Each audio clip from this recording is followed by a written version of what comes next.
নমস্কার, সবাইকে স্বাগত জানিয়ে শুরু করছি এখনকার প্রোগ্রাম হেল্পলাইন। দেখুন, আমরা প্রত্যেকটা দিন যখন সকাল থেকে শুরু করি দিনটা চলা, আমাদের প্রথমে একটা চিন্তা মাথায় আসে, কি না সারা দিন আমরা মেনুটা কি কি করব, আমরা রান্নায় কি কি রাখবো, কি কি খাবার খাবো। কারণ আমরা জানি যে খাবার খেতে হয়, তাহলে শরীরটা সুস্থ থাকে। সেই নিয়েও নানা রকম ক্যালকুলেশন চলে। আমরা কি করে আমাদের মাসেলটাকে ঠিক রাখবো, আমাদের বোনসগুলোকে ঠিক রাখবো, আমাদের শরীরটার ভালো নিউট্রিশন হবে সেই দিকে খেয়াল রাখবো। অর্থাৎ খাবার দাবার নানা রকম কি কি থাকতে পারে সেই নিয়ে চিন্তা। আবার অনেকে তো মনে করেন যে আমরা যেন মানে এক কথায় যারা একটু পেটুক মানুষ, ভোজন রসিক মানুষ, খাওয়ার জন্যই হয়তো বা বেঁচে আছি, পছন্দসই খাবার দাবার খাবো, শরীর যা আছে হোক না। কিন্তু মূলত আমরা এই যে খাবার দাবার খাচ্ছি, আমাদের মাধ্যম কি? খাবারটাকে চিবিয়ে খাচ্ছি দাঁত দিয়ে। প্রথমে খাবারটা নিয়ে মুখে পুরছি, দাঁত দিয়ে চিবিয়ে খাবারটা খাচ্ছি। এটাই তো সিস্টেম, ঠিক? খুব সিম্পল, এই পর্যন্ত সব ঠিকঠাক। এবার যদি বলি যে এই যে দাঁত দিয়ে চিবিয়ে খাচ্ছি, একটু খেয়াল করে দেখবেন বোধহয় প্রত্যেকেই আমরা এমনটা করে থাকি, যতক্ষণ না ঠিক দাঁতে যন্ত্রণা শুরু হচ্ছে, দাঁত থেকে রক্ত ঝরে পড়ছে, কিংবা মুখ থেকে একটা ব্যাড স্মেল বেরোচ্ছে, অনেক সময় পাস বেরোচ্ছে, মানে পুজ যেটাকে বলি সেটা বেরোচ্ছে, রক্তক্ষরণ হচ্ছে, ততক্ষণ পর্যন্ত দাঁতের খেয়াল থাকে না। ভাবি না দাঁতেরও যে একটা হেলথ হতে পারে, দাঁতের নিজস্ব একটা স্বাস্থ্য রক্ষার জন্য কিছু ব্যবস্থা হতে পারে, আমরা কিন্তু ভাবি না। সুতরাং দেখুন, আমরা মূলত খাবারটা খাচ্ছি আমাদের শরীরের পুষ্টি যোগানের জন্য, শরীরকে ভালো রাখার জন্য, এবং আমাদের সেম টাইমে আমাদের একটা যেন সুস্বাস্থ্যকর খাবারের সাথে সাথে চেহারাটাও দেখতেও যেন খুব সুন্দর লাগে। সবকিছু কিন্তু খাবারের সাথে ওতপ্রোতভাবে জড়িয়ে কোনো না কোনো ভাবে। দাঁত হচ্ছে মাধ্যম, মুখটা হচ্ছে মাধ্যম। এই মাধ্যমটার কথা আমরা কেউ খেয়াল রাখছি না। যখন বিপদে পড়ি তখন ডক্টরের কাছে গিয়ে হাজির হই। এটা না করে যদি প্রথম থেকে একটু খেয়াল রাখা যায়, তাহলে কিন্তু দাঁতগুলো সুস্থ থাকতে পারে, মুখের ওরাল হাইজিনটা মেনটেন হতে পারে। আপনি মুখ থেকে খাচ্ছেন, মুখটা যদি এমন হয় মুখের ভেতরটা কোনো না কোনো দাঁত কিংবা মাড়িতে কোনো কোনো সমস্যা রয়েছে, মুখের ভেতরটা কোনোভাবে রোগগ্রস্ত রয়েছে, খাবারটা কিন্তু সেই পথেই যাচ্ছে। সুতরাং ইনফেকশনটা সেখান থেকেও হতে পারে, শরীরের সমস্যা সেখান থেকেও হতে পারে। তাহলে কি করা উচিত? না, আগে দাঁতের স্বাস্থ্যের কথাও ভাবা উচিত। আজকে আমরা যে বিষয়টা নিয়ে আলোচনা করব, দাঁতের সেন্সিটিভিটি নিয়ে, এবং কিভাবে আমরা how to manage sensitive tooth, আমরা এই সেন্সিটিভ টুথ কিভাবে ম্যানেজ করতে পারি, এটাই থাকবে বিষয়। আমরা প্রথমে কিন্তু এই সেন্সেশন থেকে অনুভব করি দাঁতে সমস্যা হচ্ছে, তাও ওভারলুক করে যাই, পরে গিয়ে এই দাঁতের রোগগুলো হয়, যেগুলো আমি একটু আগে বলছিলাম আর কি। তো চলুন, এই বিষয়ে যিনি বিশদে বলতে পারেন তিনি একজন বিশেষজ্ঞ চিকিৎসক, যিনি বহুদিন এই দাঁতের বিষয়টাকে নিয়ে পড়াশোনা করেছেন এবং ডক্টর হিসেবে বহু মানুষকে দাঁতটা কিভাবে ভালো রাখবেন তারা, সেই হিসেবে চিকিৎসা দিয়ে এসেছেন। আমাদের সঙ্গে এই মুহূর্তে উপস্থিত রয়েছেন স্টুডিও থেকে সরাসরি ডক্টর অনুরোরণ পাল, কনসালটেন্ট ডেন্টাল সার্জন। প্রথমে অনেক স্বাগত ডক্টর আপনাকে। ডক্টর, আমরা বলছি দাঁতের হেলথ নিয়ে, প্রথমেই আসি এই যে সেন্সিটিভ টুথ। কারণ আমরা কি হয়, প্রথমে দাঁতটার যদি একটু একটু ঠান্ডা লাগছে, গরম লাগছে, কিংবা কোনো রকম সমস্যা হচ্ছে, আমরা খেয়াল করি না। যখন খুব বাজে একটা কন্ডিশনে যাচ্ছে, দেখা যাচ্ছে দাঁতের মাড়ি ফুলে, দাঁত ফুলে একাকার, দাঁত তুলতে হবে, খাবার দাঁতের মধ্যে ঢুকে গেছে, তখন খুব কষ্ট হচ্ছে, ব্যথা হচ্ছে, তখন আমরা বেসিক্যালি ডেন্টিস্টদের কাছে যাই। যতটুকু বুঝি, সেন্সিটিভিটি আসা মানেই কিন্তু দাঁতের একটা ক্ষয় হতে শুরু করে, এবং সেই সময় এটা দাঁতের স্বাস্থ্য কোথাও না কোথাও ক্ষয় হচ্ছে। প্রথমেই জানবো যে এই যে আমরা বলছি দাঁতের ব্যথা, এবং একটা পরিস্থিতি আছে দাঁতের সেন্সিটিভিটি। বেসিক্যালি আসি দাঁতের সেন্সিটিভিটি কোনটাকে বলি, সাধারণত কি ধরনের অনুভবগুলো হলে আমরা বলতে পারি যে এটা দাঁতের সেন্সিটিভিটির প্রবলেম? দাঁতের সেন্সিটিভিটি একটা খুব কমন প্রবলেম। মানে এটা শুধু আমরা ক্লিনিক্সে বা হসপিটালে যখন কাজ করি পেশেন্টরা এসে বলে এরকম না। মানে আমরা ধরুন কোনো সোশ্যাল প্রোগ্রামে গিয়েছি, মানুষ এসে আমাদেরকে বলছে যে বেশ কিছুদিন ধরে আমার দাঁতের মধ্যে একটা বিশেষ কিছু অনুভব হচ্ছে। এবার সেই অনুভবটা কখনো কখনো হতে পারে যে সেটা পেন, যন্ত্রণা, বা অদ্ভুত অদ্ভুত কিছু শব্দ তারা ইউজ করেন আর কি, সাধারণ মানুষরা আচ্ছা। বলেন আমার এখানটা একটু অবশ হয়ে আসছে, ঠান্ডা বা গরম কিছু কেউ নিচ্ছে, এসে আমাদের কাছে বলে যে একটা অদ্ভুত সেন্সেশন হচ্ছে। মানে এই সেন্সেশন গুলো না ঠিক ভাষায় প্রকাশ করা যায় না। মানে আমাদের হাত কেটে গেলে যেমন যন্ত্রণা হয়, তীব্র ইন্টেন্স একটা যন্ত্রণা হচ্ছে বা ধাক্কা লেগেছে, সেটা পেশেন্ট এসে বলে আমার ব্যথা হচ্ছে। কিন্তু এই সেন্সেশনটা এমন একটা অদ্ভুত জিনিস যে সেটা ঠিক ভাষায় প্রকাশ করা যায় না। মানে আমি আইসক্রিমটা নিলাম বা গরম কফিটা নিলাম, বেশ কিছুক্ষণ ধরে আমার মাড়িটা বা দাঁতটা অসাড় হয়ে থাকছে। তো এই জিনিসগুলো বেশ দীর্ঘদিন ধরেই চলে। বিভিন্ন মানুষ, কেউ ক্লিনিক্সে মানুষজন কমই আসেন, বিভিন্ন সোশ্যাল গ্যাদারিংসে হোক বা ফ্যামিলি রিলেটিভস হোক বা চেনা জানা হোক, বলে যে আমার তো দীর্ঘদিন ধরে এই সমস্যাটা চলছে, আমি একটু নুন গরম জলে কুলি করে নিই বা আমি করি না, এমনি ঠিক হয়ে যায়। তো এটাকেই আমরা মূলত সেন্সিটিভিটি বলি। আর আপনি যেটা বলছিলেন যে এটাই আসলে প্রথম লক্ষণ যে আপনার দাঁতটা খারাপ হওয়ার দিকে এগোচ্ছে, মানে আপনার দাঁতে ক্ষয় হচ্ছে। আচ্ছা, এই এই যে এটা তো নিশ্চয়ই কোনো কারণ থাকবে এর পেছনে। হঠাৎ করে একটা দাঁতের মধ্যে এই পরিবর্তন নিশ্চয়ই হয় না। বেসিক্যালি কি কি কারণে হয়, কেনই বা হয়? হ্যাঁ, এই ডেন্টাল সেন্সিটিভিটি নিয়ে কথা বলতে হলে আমাদেরকে প্রথমে জানতে হবে যে এটা কেন হয় আর কি।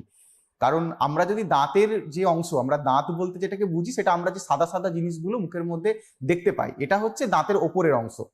এটাকে আমরা সবাই মোটামুটি জানি, ওপরের লেয়ারটাকে এনামেল বলে। এবং এই দাঁতের ভেতরে একটা অংশ থাকে যেটাকে আমরা দাঁতের নার্ভ সেন্টার বলি, যেখান থেকে সমস্ত নার্ভের যে আমাদের ব্যথা, যন্ত্রণা, সেন্সিটিভিটি, গরম লাগা, সবকিছুই ওই সেন্সেশন গুলো ওই নার্ভ সেন্টার থেকে যায়।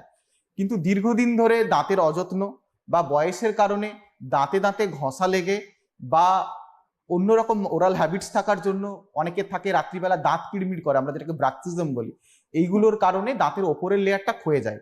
যতই আমরা যে দাঁতের যে সাদা অংশটা দেখতে পাই ওটা যত ক্ষয়ে যায়, তত দাঁতের যে নার্ভ সেন্টার সেটা তত বেশি আমাদের ওরাল ক্যাভিটির কাছাকাছি চলে আসে। তাই তখন আমরা যে গরম খাবার, ঠান্ডা খাবার বা নর্মাল যে কোনো খাবার নিলে তার যে সেন্সেশন, তার যে একটা বেরিয়ার ছিল এনামেল, সেটা যখন ক্ষয় পেয়ে যায়, তখন আমরা নর্মাল খাবার বা গরম ঠান্ডা খাবার খেলে সেই নার্ভ সেন্টার এক্সাইটেড হয়, তখন সেন্সেশন বা পেনের মতো সমস্যা হয়। এটাই মূলত কারণ। তাই এই দাঁতের যে ক্ষয়, মানে এনামেলের ক্ষয়, এটাই মূলত কারণ যার ফলে দাঁতের সেন্সিটিভিটিটা হয়। এই যে এনামেলটা ক্ষয়ে যাচ্ছে, একটা সেনসিটিভিটি তৈরি হচ্ছে, এই সমস্যাটা দেখা যাচ্ছে যে বহু মানুষ ফেস করেন। কিন্তু ততক্ষণ তারা ফেলে রাখেন যে ঠিক আছে, একটু হচ্ছে সমস্যা, কিছু কিছু ঘরোয়া পদ্ধতি অবলম্বন করি, একটু সাপোর্ট পাই, আবার দেখা গেল নর্মাল লাইফ চলছে। এইরকম যদি দীর্ঘদিন ফেলে রাখেন, তো সাধারণত এটা থেকে কি আদতে কতখানি প্রবলেম হতে পারে সেটাও যেমন জানবো। আর এই যে আমরা বলছি যে ইগনোর করা মানুষের, ইগনোর করতে করতে এটাও বোধহয় বোঝা উচিত যে কোন সময় আমাকে একজন ডেন্টিস্টের কাছে যাওয়া উচিত। হ্যাঁ, মানে আপনি যেটা বললেন সেটা একদমই সঠিক কথা, যে আমরা ভীষণ ইগনোর করি। আমি যখন এই দাঁতের এই সেন্সেশনের স্টেপগুলো বলবো, এটা অনেকে রিলেট করতে পারবেন। মানে সেন্সেশন প্রথমে যখন হয়, এটাকে আমরা ডাক্তারি ভাষায় বলি রিভার্সিবল পালপাইটিস। মানে যেটা হচ্ছে সেটা আবার আগের অবস্থায় রিভার্স করে যাচ্ছে। মানে আমি আইসক্রিম বা গরম কফিটা নিচ্ছি, আমার দাঁতে সেন্সেশন হচ্ছে, তারপর আমি যখন আবার এই গরম কফি বা আইসক্রিম নেওয়াটা বন্ধ করে দিচ্ছি, তখন সেন্সেশনটা বন্ধ হয়ে যাচ্ছে। এটা একদম ইনিশিয়াল স্টেপ। মানে আমার শরীরে একটা কষ্ট হচ্ছে, কিন্তু আমি যেই আমার ট্রিগারিং ফ্যাক্টরটা নেওয়া বন্ধ করছি, সঙ্গে সঙ্গে আমার সেন্সেশনটা কমে যাচ্ছে। তখন মানুষ ভাবে তাহলে বোধহয় আমি ঠান্ডা গরম বা কফিটা যদি এড়িয়ে চলি, আমি একটু নর্মাল খাবার দাবার খাই, তাহলে মোটামুটি ঠিক থাকবো। কিন্তু এই স্টেজের পরে যেটা আসে সেটা ইরিভার্সিবল। মানে আমি গরম কফি বা আইসক্রিমটা নিচ্ছি, সেন্সেশনটা শুরু হচ্ছে, কিন্তু আমি সরিয়ে দিলেও সেন্সেশনটা বেশ 2-3 ঘন্টা আমার এখানটা ভারী হয়ে থাকছে, ব্যথা হয়ে থাকছে। তার মানে এই সেন্সেশনটা আস্তে আস্তে প্রোগ্রেস করছে। এই স্টেজগুলোর আমি যদি প্রথম স্টেজেই ব্যাপারটাকে মানে বুঝে নিয়ে কোনো একটা প্রফেশনাল হেল্প নিই, তাহলে যেটা হয় যে তার যে ট্রিটমেন্ট সেটা অনেক ছোট, অনেক কস্ট এফেক্টিভ। আমরা লোকালি ওখানে কিছু ডিসেন্সিটাইজিং টুথপেস্ট বা মাউথ ওয়াশ ইউজ করতে পারি। এবার যখন সেকেন্ড স্টেজে চলে এলো, যখন দেখছি যে না, আমার কফি বা আইসক্রিমটা বন্ধ করে দেওয়ার পরেও আমার সেন্সেশনটা চলছে, তখন কিন্তু ট্রিটমেন্টটাও আরো এক্সটেন্সিভ হয়ে গেল। তখন আমাকে ওখানে ছোটখাটো ফিলিং করতে হতে পারে, মেডিসিন নিয়ে দরকার পড়তে পারে।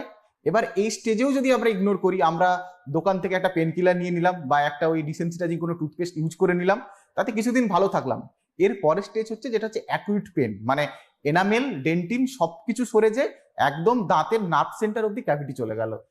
এই মুহূর্তে হয় তীব্র দাঁতে যন্ত্রণা হয়। মানে দাঁতের যন্ত্রণা হচ্ছে অসহ্য যন্ত্রণার মতো। এই মানুষই কিন্তু সেই সময় যান, একদম এক্স্যাক্টলি সেই সময় মানুষ আমাদের কাছে আসেন, এবং আমরা যখন তার কাছে থরো হিস্ট্রি চেক করি, তখন তিনি বলেন যে হ্যাঁ, এই 2-3 বছর আগে থেকে আমার একটা সেন্সেশন চলছিল, তো আমি মোটামুটি এগুলো ম্যানেজ করে নিয়েছিলাম। এবার যে সমস্যাটা হয়, এই যখন দাঁতে যন্ত্রণা নিয়ে আসে তখন এরও ট্রিটমেন্ট আছে, কিন্তু একটা কথা হয় আমাদের ডেন্টিস্ট্রিতে যে ডেন্টাল ট্রিটমেন্টের এক্সপেন্স নিয়ে অনেকের মনে প্রশ্ন থাকে যে আমি ডেন্টাল ট্রিটমেন্ট করতে যাবো, অনেক খরচ হবে। তো আমরা এক্ষেত্রে একটা কথা বলি যে dental treatment is not expensive, but ওই ডিলে যেটা আপনি করলেন ওটাই এক্সপেন্সিভ। আপনি যত ডিলে করবেন তত ট্রিটমেন্টটা বড় হবে, তত আপনার এক্সপেন্সও বাড়বে। আপনি যদি যখন ইনিশিয়াল এসেছিলেন তখন আপনার হয়তো একটা মাউথ ওয়াশ বা পেস্ট দিলে আপনার কাজ চলে যেত, এখন কিন্তু আপনার ট্রিটমেন্টের এক্সটেন্সিভিটিটাও বাড়ছে এবং আপনার এক্সপেন্সটাও বাড়ছে। যে এই যে একটু আগেই বলছিলেন যে বেসিক্যালি টুথপেস্টের কথা, বাজার চলতে বিভিন্ন রকম প্রোডাক্ট রয়েছে, সেখানে টুথপেস্ট রয়েছে, মাউথ ওয়াশ রয়েছে, এছাড়াও যাতে দাঁতকে অনেক হোয়াইট দেখতে লাগে, মানুষ এটা চান, একটা সুন্দর হাসির রহস্য, সুন্দর দাঁত হওয়া উচিত। মানুষ কিন্তু ভীষণ অনেক কিছু প্রোডাক্ট লাগিয়ে ফেলেন, ইউজ করে ফেলেন। এটা আদতে কতখানি দাঁতের স্বাস্থ্যের জন্য ভালো দিক, এটাও বোধহয় জেনে নেওয়ার প্রয়োজন আছে। হ্যাঁ, আপনি একটু আগেই যে বিষয়ে আমরা আলোচনা করছিলাম যে মানুষ বড্ড অবহেলা করে দাঁত নিয়ে, মানে সেন্সিটিভিটি না হলে আমাদের কাছে আসে না, কিন্তু এই ক্ষেত্রে মানুষ আবার একটু বেশি কনসার্ন থাকে যে আমার দাঁতে সেন্সিটিভিটি হচ্ছে না, কিন্তু আমি তো শুনছি আমার পাশের লোকটার হচ্ছে, তাহলে আমি কি এখন থেকেই একটা কোনো ডিসেন্সিটাইজিং টুথপেস্ট বা মাউথ ওয়াশ ইউজ করবো? তো আমরা সবসময় এটাই পরামর্শ দিই যে যদি আপনাকে ইউজ করতে হয় তাহলে আপনি একটা প্রফেশনাল হেল্প নিন, কারণ এই ডিসেন্সিটাইজিং টুথপেস্ট গুলোকে আমরা মেডিকেটেড টুথপেস্ট বলি, মানে নর্মাল টুথপেস্টের সাথে কিছু মেডিকেটেড অয়েন্টমেন্ট বা কিছু মেডিসিন ওর মধ্যে মানে ইনকর্পোরেট করা থাকে।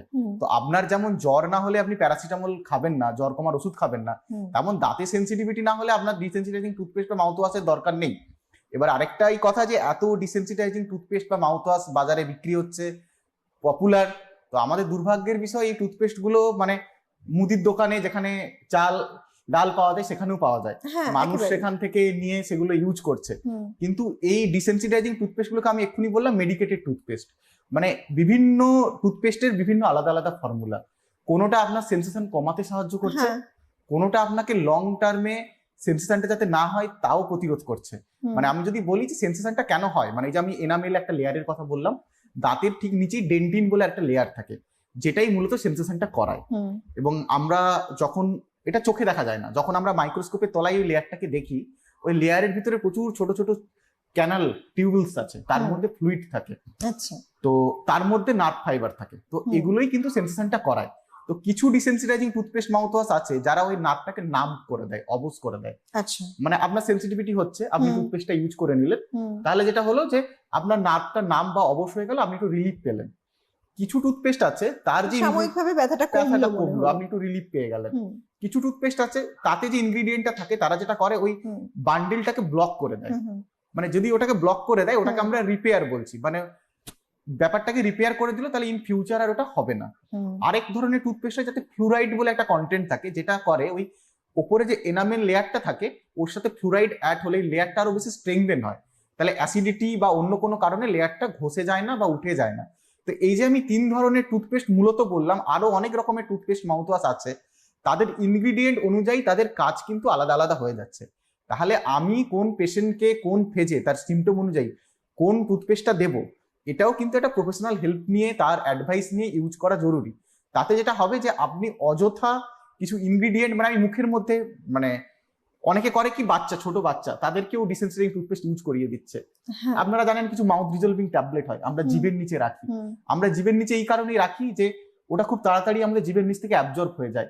তো আমরা যখন মেডিকেটেড টুথপেস্ট গুলো ইউজ করছি, ওখানে যে এলিমেন্ট গুলো ইউজ করা হচ্ছে ওগুলো কিন্তু আমার বডির মধ্যে অ্যাবজর্ব হচ্ছে। তাই আমি যদি প্রফেশনাল হেল্প না নিয়ে ওগুলো ইউজ করতে থাকি, তাহলে যেটা হবে সেটা হচ্ছে যা আমি এফেক্ট পাবো তার থেকে বডিতে অ্যাবজর্ব হওয়ার জন্য তার সাইড এফেক্টও আমার শরীরে আসবে। তাই আমরা সবসময় বলছি এই ধরনের মেডিকেটেড টুথপেস্ট বা মাউথ ওয়াশ ইউজ করার আগে প্রফেশনাল হেল্প নিন, এতে আপনার লং টার্মে বেনিফিট অনেক বেটার। মানে আপনি বলছেন যে মানুষের যেমন শরীর আলাদা, রোগের ধরন আলাদা, সেই হিসেবে তাকে ট্রিটমেন্ট করতে হবে। এক্ষেত্রেও যে এক একটি মানুষের দাঁতের কি কন্ডিশন রয়েছে তার উপরে বেস করে যে প্রোডাক্ট হোক, যা কিছু ইউজ করতে হোক, সেই হিসেবে আপনারা সাজেস্ট করতে থাকেন, মানে এবং এটাই বেশি গুরুত্বপূর্ণ। মানে দাঁতের সেন্সিটিভিটি, যন্ত্রণা, ব্যথা, এই সবগুলোকে মিলিয়ে যদি আমরা এক করে দিয়ে একটা মানে ফর্মুলেটেড ব্যাপার করে দিই যে ঠিক আছে সেন্সিটিভিটি, পেন, যন্ত্রণা যা হচ্ছে, আপনাকে আমি এই টুথপেস্ট, মাউথ ওয়াশ বা এই দিয়ে দিলাম, আপনি এটা ইউজ করুন। ব্যাপারটা এটা না, মানে এরও অনেকগুলো পার্টিকুলার ভাগ আছে। সেই ভাগ অনুযায়ী আমাকে স্পেসিফিক ট্রিটমেন্ট সেখানে ইনকর্পোরেট করতে হবে, তাহলেই পেশেন্টের অ্যাকচুয়াল বেনিফিট হবে। আচ্ছা, এই যে সেনসিটিভ টুথ নিয়ে কোনো পেশেন্ট এলেন, একজন যদি আসেন, সেক্ষেত্রে ট্রিটমেন্ট ঠিক কি কি আছে?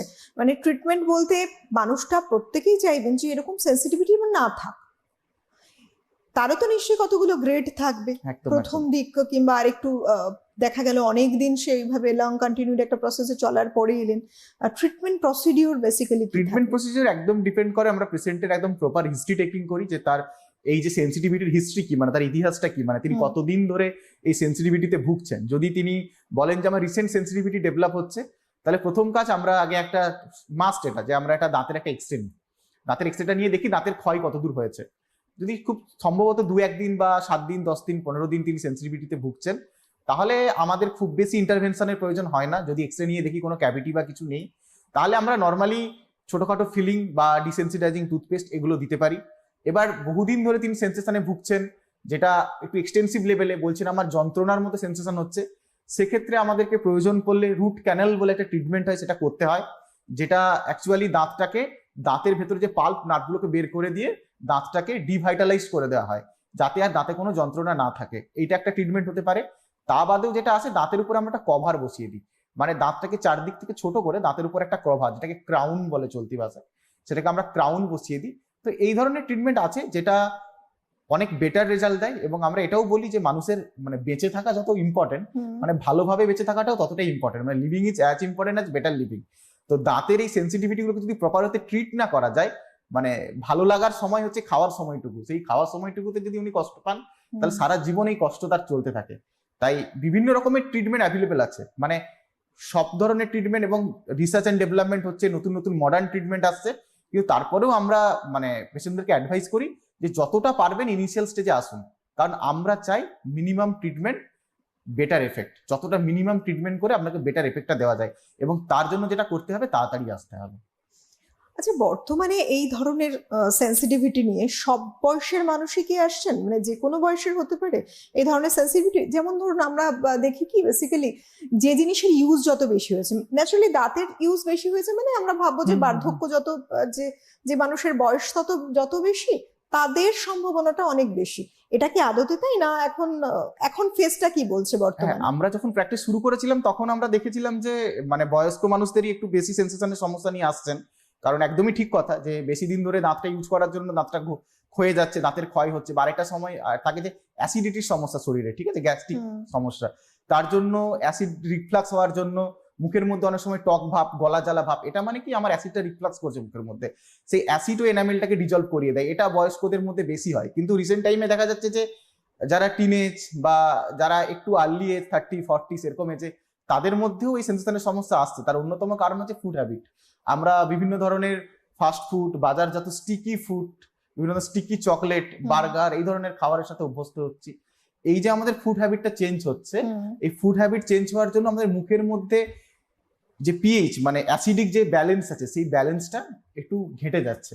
তাই আমরা দেখছি যে এই টিনেজ 30 আর্লি 40s এদেরও সেন্সেশনের যথেষ্ট সমস্যা আছে। আরেকটা কথা আপনি বলছিলেন যে এই দাঁত চকচকে রাখা, মানে আমরা অ্যাস্থেটিক নিয়ে একটু বেশি কনসার্ন হওয়া ভালো, কিন্তু ওই বিভিন্ন কুইক কমার্সে কিছু প্রোডাক্ট আছে, সঙ্গে সঙ্গে দাঁতের উপর লাগিয়ে দিলে দাঁত একদম ঝা চকচকে। আপনার সন্ধ্যাবেলা একটা বিয়ে বাড়ি আছে, আপনার দাঁতটা মনে হচ্ছে একটু সাদা করা প্রয়োজন, আপনি কুইক কমার্স থেকে একটা প্রোডাক্ট অর্ডার করলেন, আপনি দেখলেন না ওই প্রোডাক্টটা আদেও কোনো মেডিকেল ভেরিফাইড কিছু বা কোনো ট্রায়াল পেরিয়ে এসেছে কিনা। তাতে যেটা হয়, যে জিনিস দাঁত তাড়াতাড়ি পরিষ্কার করে দেয় তার একটাই ব্যাপার থাকে যে দাঁতের তারা লেয়ারটাকে তুলে দেয়, এমন কিছু কেমিক্যাল ইউজ করে। তো এই দাঁত সাদা করতে যেও কিন্তু অনেক পেশেন্ট আসে যে আমি দাঁতটা সাদা করে নিলাম, এসেছে সেন্সিটিভিটি নিয়ে। আমি জিজ্ঞাসা করেছি যে দাঁতটা কেন সেন্সিটিভিটি কেন হচ্ছে, তখন উত্তর দিয়েছে যে আমি দাঁতটা হঠাৎ একটা প্রোডাক্ট ইউজ করেছিলাম, তাতে দাঁতটা খুব সাদা হয়ে গেছে, কিন্তু পরের দিন থেকে দাঁতের তীব্র সেন্সিটিভিটি হচ্ছে। এই ধরনের কিছু প্রোডাক্ট বাজারে আছে, যেগুলো সম্পর্কে আমাকে সচেতন থাকতে হবে। মানে আমি আমার অ্যাস্থেটিকটা বাড়াতে যে আমার লং টার্মে দাঁতের ক্ষতি করে দিলাম। এটা খুবই গুরুত্বপূর্ণ একটা দিক, অবশ্যই। মানে সবচেয়ে গুরুত্বপূর্ণ যেটা আমাদের কনসার্ন হওয়া উচিত, এনামেল, যেটা কথাটা বলছি, মানে দাঁতের ওপরে আমরা যে জিনিসটা দেখতে পাই না সাদা রঙে, হুম। এই এনামেলটা কোনোদিন তৈরি হয় না, মানে এটা আচ্ছা, একবার ক্ষয়ে গেলে আর একবার তৈরি হবে হয়ে না। গেলে এটা তৈরি হয় না।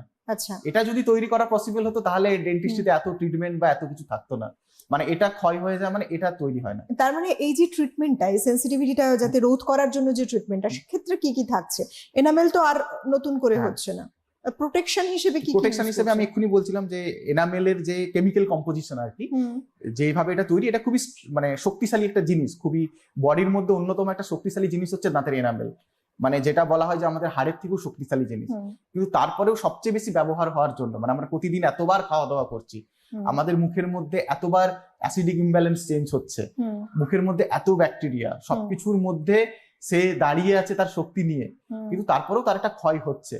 সেই জন্য রিসার্চ ডেভেলপমেন্ট করে দেখা গেছে ফ্লুরাইড আছে এমন কোনো টুথপেস্ট বা মাউথওয়াশ যদি আমরা ইউজ করি, সেই ফ্লুরাইডটা যদি দাঁতের এনামেলের সাথে ইনকর্পোরেট হয়, তাহলে যে কেমিক্যাল কম্পোজিশনটা তৈরি হয়, যেটা লেয়ার তৈরি হয় এনামেলের ওপরে, সেটা নর্মাল এনামেলের থেকেও আরো বেশি প্রোটেক্টিভ। ঠিক আছে, তো সেই জন্য ফ্লুরাইড টুথপেস্ট বা ফ্লুরাইড মাউথওয়াশ এগুলো আমরা যদি প্রফেশনাল হেল্প নিয়ে ইউজ করতে পারি, আবার এটাও আমরা বলি যে 6 মাস ছাড়া যদি সেন্সিটিভিটি নাও থাকে, 6 মান্থ ইন্টারভ্যালে একটা থরো ডেন্টাল চেক আপ, সেটা ক্লিনিক্স হতে পারে, ডেন্টাল হসপিটাল হতে পারে, প্রচুর free dental check up camp হয়, সেখানেও হতে পারে, তাদের কাছে যদি দেখানো যায় এমন আমরা প্রথম বললাম যে সেন্সিটিভিটি, যেটা পেশেন্ট ফিল করতে পারে, প্রথমবার এসে বলে যে আমার দাঁতে ব্যথা হচ্ছে, কিন্তু তার আগেই কিন্তু এনামেলে চেঞ্জ শুরু হয়ে যায়, যেটাকে আমরা ভিজুয়াল চেঞ্জ বলি, যেটা কিন্তু আপনি ফিল করতে পারছেন না, কিন্তু এনামেলের উপর কোথাও একটা ব্ল্যাক স্পট হয়েছে, কোথাও একটা ছোট্ট ক্রিজ মতো জায়গা তৈরি হয়েছে, যেটা আমি দেখতে পাচ্ছি একটা অন্যরকম কিছু, যেটা একজন ডেন্টাল সার্জন কাছে আপনি চেক আপ করতে গেলে তার চোখে পড়ে। মানে এগুলো টেস্টের মধ্যে দিয়ে ধরা পড়ে কি? টেস্ট মানে জাস্ট চেক আপ, আপনার ওরাল ক্যাভিটির একটা থরো সমস্ত দাঁত একটু চেক আপ করে নেওয়া, যে কোথাও এই এনামেলের ক্ষয়টা শুরু হচ্ছে কিনা, মানে এই সেন্সিটিভিটি শুরু হওয়ার আগে কিন্তু কিছু ভিজুয়াল চেঞ্জ তৈরি হয়ে যায়, যেটা আপনি চোখে দেখতে পারবেন না দাঁতের মধ্যে, সেটা একটা প্রফেশনাল হেল্প নিলে আপনি দেখতে পারবেন। তো এই কটা জিনিস, আপনি 6 মাস ইন্টারভ্যালে একটা চেক আপ করান, সেটা হতে পারে ডেন্টাল হসপিটাল, সেটা হতে পারে কোনো free dental check up camp, যে কোনো কোথাও একটা চেক আপ করান, যদি সেখানে কিছু সমস্যা দেখা যায় তার ট্রিটমেন্ট নিন, এবং সেন্সেশন যদি শুরু হয় তাহলে ইমিডিয়েট প্রফেশনাল হেল্প নিন। ইমিডিয়েট প্রফেশনাল হেল্প নিলে যেটা হয় যে আপনার যেটা বললাম যে ট্রিটমেন্টের খরচটাও কমে, ট্রিটমেন্টের এক্সটেন্সিভিটিটাও কমে। তো এই কয়েকটা জিনিস যদি আমরা করতে পারি তাহলে বোধহয় আমরা আমাদের দাঁতটাকে দীর্ঘদিন ধরে মুখের মধ্যে সঠিকভাবে রাখতে পারবো আর কি। এই যে দাঁতটাকে ক্লিন করবে কিভাবে, এটাও একটা দরকার, এবং কি কি খাবে, কিভাবে তারা রেগুলার লাইফ লিডে কোন জিনিসগুলো রাখবে, এটাও খুব জানার প্রয়োজন। কি করবে তারা এনামেলটাকে যাতে রক্ষাও হয়, প্লাস দাঁতের হেলথটাও ভালো থাকে? বেসিক কাজ যেটা করতে হবে সেটা হচ্ছে ওরাল হাইজিন প্রপার হতে মেনটেন করতে হবে। মানে আমি ব্রাশ যেটা বলছি, এটা আমরা প্রতিদিনই সবাই প্রায় করি, দিনে 2 বার ব্রাশ করা উচিত, মানে করলে তাদের হাইজিনটা ভালো থাকে। এবার ব্রাশ করার টাইম সম্পর্কে আমাদেরকে সবাই জানতে চায়, আমরা বলছি রাত্রে ডিনারের পরে, রাত্রে খাওয়ারের পরে ব্রাশ করা ম্যান্ডেটরি, কারণ রাত্রিবেলা খাওয়ার পরে আমরা ঘুমিয়ে যাই, আমরা মুখ ধুয়ে নিলাম, কিন্তু খাওয়ারের কিছু টুকরো টুকরো দাঁতের বিভিন্ন জায়গায় থাকে, তো সেগুলো হচ্ছে একদম দাঁত মুখের মধ্যে ব্যাকটেরিয়াদের বাস করার জন্য একদম সুন্দর জায়গা, তারা সারা রাত জুড়ে মুখের মধ্যে ব্যাকটেরিয়ার গ্রো করে এবং তাদের মধ্যে তারা অ্যাসিড সিক্রেশন করে এবং আমাদের দাঁতের ক্ষয় করে। তো রাত্রিবেলা আমরা ডিনারের পরে ব্রাশ করব। এবং আরেকটা অভ্যাস যেটা খুব ইম্পর্টেন্ট, সেটা যদি আমরা কেউ অফিসে যাই বা কোনো কাজে যাই, সকালবেলা ব্রেকফাস্ট করে অফিসে যাই, আমরা বলছি আপনি ব্রেকফাস্ট করার পরে ব্রাশটা করুন, রাত্রিবেলা ডিনারের পরে ব্রাশ করে ঘুমন, সকালে ব্রেকফাস্টের পরে ব্রাশ করুন, তাহলে ব্রেকফাস্ট করার পর মুখটা পরিষ্কার থাকলো, তারপরে আপনি অফিসে গেলেন। এই গেল ব্রাশিং। আর ব্রাশিং এর ক্ষেত্রে আমাদেরকে সবাই বলে যে আমরা কোন ব্রাশ ইউজ করব। সেন্সিটিভিটির ক্ষেত্রে এটাও খুব গুরুত্বপূর্ণ যে ঠিকঠাক ব্রাশ ইউজ না করার জন্য কিন্তু সেন্সিটিভিটি হয়, কারণ ব্রাশের যে ব্রিসেলস যেটা দিয়ে আমরা দাঁতের উপর ঘষি, সেটা যদি খুব টাফ হয়, খুব শক্ত হয়, ওটাও কিন্তু দাঁত আর মাড়ির মাঝে একটা ক্ষয় দিয়ে দেয়। এটা কিন্তু খুব কমন, এই প্রবলেম নিয়ে আমাদের কাছে পেশেন্ট আসে যে কোনো মুখে কোনো ক্যাভিটি নেই, ওরাল হাইজিন একদম ঠিকঠাক, কোনো সমস্যা নেই, সবকিছু ঠিকঠাক মেনটেন করেছেন, কিন্তু তার দাঁতের সিভিয়ার সেন্সিটিভিটি হচ্ছে। তখন আমরা চেক করলাম যে উনি একটা খুব দাঁত ভালো রাখার জন্য খুব শক্ত ব্রিসেলের ব্রাশ দিয়ে খুব জোরে জোরে দাঁতটা ব্রাশ করেন, তাই যে ব্রিসেলের যে ফ্রিকশন দাঁতের সাথে, তাতেও কিন্তু এনামেল ক্ষয় হয়ে যায়। এই জন্য আমরা বলি আলট্রা সফট যে টুথব্রাশ সবচেয়ে সফট তাদেরকে ইউজ করতে, একদম হাতে নিয়ে দেখে নিতে যে একদম নরম, ব্রিসেলসটা নরম, এবং 1-1.5 মাস 2 মাস মিনিমাম 2 মাস ছাড়া টুথব্রাশ চেঞ্জ করে ফেলতে হবে, কারণ এই ব্রিসেল গুলো ইউজ করার ফলে এগুলো টাফ হয়ে যায়। এগুলো যত দাঁতে ঘষা লাগবে, মাড়িতে ঘষা লাগবে, এগুলো যেমন আমরা দাঁত পরিষ্কার করবে, এগুলো কিন্তু লং টার্মে আপনার এনামেলও ক্ষইয়ে দেবে। তো সেক্ষেত্রে আমাকে ব্রাশ চেঞ্জ করতে হবে নির্দিষ্ট ইন্টারভালে, দিনে 2 বার ব্রাশ করতে হবে, সফট ব্রাশ ইউজ করতে হবে, এবং প্রয়োজন পড়লে মাউথ ওয়াশ ইউজ করতে আমরা পারি, কিন্তু সেটা মাউথ ওয়াশ ইউজ করার ক্ষেত্রে আমরা সমস্ত সময় বলি যে একটু প্রফেশনাল হেল্প নিয়ে মাউথ ওয়াশ ইউজ করা উচিত। মানে সুতরাং দাঁতের এই যে হেলথ যখন মেনটেন করতে হবে সেটা এতখানি ইম্পর্টেন্ট, মানুষ কিন্তু ওইভাবে ঠিক ভাবেনও না। স্বাভাবিকভাবেই দেখা যাচ্ছে যে রাত্রিবেলা একটা অভ্যেস, ডিনার শেষে তারা কিন্তু ঘুমিয়ে পড়েন। এখনো কিছু কিছু মানুষ সচেতন, তারা হয়তো দাঁতটা ব্রাশ করে ঘুমালে, মানে এইটা থেকেও অনেক বড় একটা সমস্যা আলটিমেটলি হয়ে যাবে ভবিষ্যতে। মানে এই দিকে খেয়াল রাখাটা খুব একদম একদম, মানে রাত্রিবেলা ডিনারের পরে ব্রাশ করা ইজ ম্যান্ডেটরি। মানে আমরা এটাও বলি, অনেকে এসে আমাদেরকে বলে যে আমরা খুব বিজি শিডিউলের মধ্যে থাকি, দিনে 2 বার ব্রাশ করতে পারবো না, 1 বার। আমরা বলি 1 বার যদি করতে পারেন তাহলে রাত্রিবেলা ডিনারের পরেই করুন। মানে ওইটা সবচেয়ে বেশি ইম্পর্টেন্ট, রাত্রিবেলা ডিনারের পরে ব্রাশ করা। আর ব্রাশ করার ক্ষেত্রেও যেটা বললাম যে অনেকে ইগনোর করে, অনেকে আবার ওভার কনসার্ন থাকে। ওভার কনসার্ন হয়ে সারাদিনে বলছে ডাক্তারবাবু 2 বার ব্রাশ করলে যদি ভালো হয় তাহলে আমি 3 বার করি, না, এটা রিকমেন্ডেড না। আমাদের যা সায়েন্স, যা রিসার্চ তাতে বলছে 2 বার ব্রাশ করা আইডিয়াল, 3 বার ব্রাশ করা উচিত না। এবং ব্রাশ যেটা করতে হবে, প্রপার ব্রাশিং টেকনিকে ব্রাশ করতে হবে। প্রপার ব্রাশিং টেকনিক সেটা কোনো ডেন্টাল হসপিটালে গেলে বা ডেন্টাল, এখন ইউটিউব বিভিন্ন রকম সোশ্যাল মিডিয়াতে অ্যাভেলেবল প্রপার ব্রাশিং টেকনিক, কিভাবে ব্রাশ করতে হয়। আমরা গায়ের জোরে এইভাবে ব্রাশ করছি, এটা প্রপার ব্রাশিং টেকনিক না। এতে যেমন দাঁত পরিষ্কার হয় না, তেমন দাঁতের ক্ষয় হয়। তাহলে প্রপার ব্রাশিং টেকনিকটাও আমাদেরকে অভ্যস্ত করতে হবে। এই কয়েকটা বিষয় খেয়াল রাখা জরুরি। জিনিসগুলো খুবই ছোট, মানে খুবই সিম্পল, খুবই ছোট, কিন্তু এগুলো যদি আমরা দৈনন্দিন জীবনের প্র্যাকটিসের মধ্যে ইনকর্পোরেট করে নিতে পারি তাহলে লং টার্মে যে অনেক বেনিফিট। মানে আমি 60-70 বছর বয়সে যে মানে মুখের মধ্যে 3-4টা দাঁত পড়ে থাকার থেকে, যদি আমরা যারা নতুন জেনারেশন জেনজি আমরা যারা বলছি বিভিন্ন রকম নতুন নতুন জিনিসে আমরা অভ্যস্ত হচ্ছি, তেমনই ওরাল হাইজিনের বেসিক জিনিসগুলোর প্রতি যদি আমরা নিজেদেরকে অভ্যস্ত করে নিতে পারি, তাহলে পরের বয়সে যে আমরা কিন্তু মুখের মধ্যে অনেক সুস্থ দাঁত পাবো। মানে ওই বয়সে যে যখন আমাদের খাওয়া দাওয়াটা ইম্পর্টেন্ট, মানে এরকম পেশেন্ট আমার কাছে আসে যে দীর্ঘদিন ধরে পেটের সমস্যায় ভুগছেন, তার হজম হচ্ছে না, বিভিন্ন মেডিসিন ডাক্তারবাবু ফিজিশিয়ানের কাছে দেখিয়েছেন, সেই ফিজিশিয়ানরা আমাদের কাছে রেফার করেছেন। তার পেটের সমস্যার কারণ হচ্ছে দীর্ঘদিন ধরে দাঁতের অবহেলা করার জন্য দাঁত তুলে ফেলা, মুখের মধ্যে সাফিসিয়েন্ট দাঁত নেই, আর কোনো খাবার তিনি ঠিকঠাক করে চু করতে পারেন না, চিবিয়ে খেতে পারেন না। তাহলে একটা মানুষ যখন ঠিকঠাক দাঁত না থাকার জন্য একটা বয়সে চিবিয়ে খেতে পারছেন না, তখন কিন্তু যে সেটা ইনডাইজেশনের সমস্যা হবে। তাই দাঁতের সমস্যা যদি হয় সেটা কিন্তু ওভারঅল আপনার পুরো বডিতে একটা এফেক্ট ফেলতে পারে। যে আমাদের দাঁতগুলোকে খুব সুন্দর ঝকঝকে তকতকে দেখতে হবে, একটা সুন্দর একটা স্মাইল মুখে থাকবে, ওরাল হেলথ বজায় থাকবে, তার জন্য প্রপার টেক কেয়ার করাটাও দরকার। আর যদি সমস্যা হয়ে গেছে, অবশ্যই ডেন্টাল যারা নিয়ে কাজ করছেন, যারা ডেন্টিস্ট রয়েছেন, তাদের কাছে সমস্ত রকম ব্যবস্থা কিন্তু আজকের সময় দাঁড়িয়ে অ্যাভেলেবেল। সুতরাং নিজেদের উপরে নিজেরা এক্সপেরিমেন্ট না করে উচিত হবে প্রপার একজন দন্ত চিকিৎসকের কাছে আমরা যাব।